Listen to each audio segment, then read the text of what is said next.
Good morning, শুভ সকাল বন্ধুরা। কেমন আছেন? আশা করি সবাই ভালো আছেন। আবারও চলে এলাম একটি নতুন ভিডিও নিয়ে। তো বন্ধুরা, এই মুহূর্তে আমি দাঁড়িয়েছি কিন্তু একদম ঢেউসাগর পার্কের অপোজিট সাইডে। দেখতে পাচ্ছেন আমার পিছনে কিন্তু ঢেউসাগর পার্ক, এবং আজকে সকালবেলা থেকে কিন্তু চলছে দীঘা সমুদ্র সৈকতে উত্তাল জলোচ্ছ্বাস, তার সঙ্গে চলছে ঝিরিঝিরিভাবে বৃষ্টি।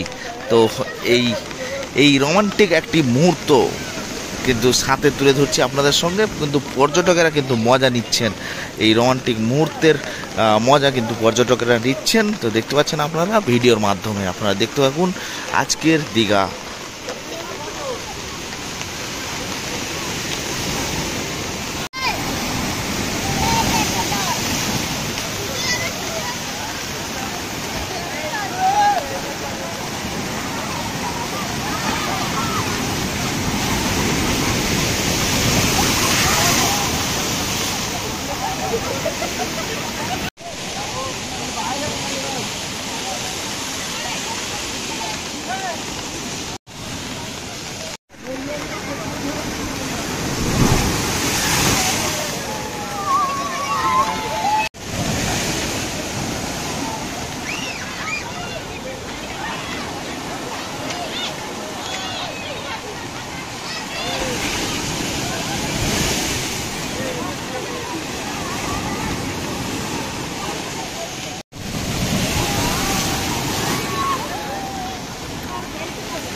তো এইরকম তীব্র জোয়ার কিন্তু সবসময় খুব একটা দেখা যায় না, কিন্তু এই মুহূর্তে আপনারা দেখতে পাচ্ছেন দীঘার সমুদ্র সৈকতে উত্তাল একটা জলোচ্ছ্বাস, এবং এই উত্তাল জলোচ্ছ্বাস কিন্তু প্রবল গতিতে উত্তাল হয়ে উঠছে।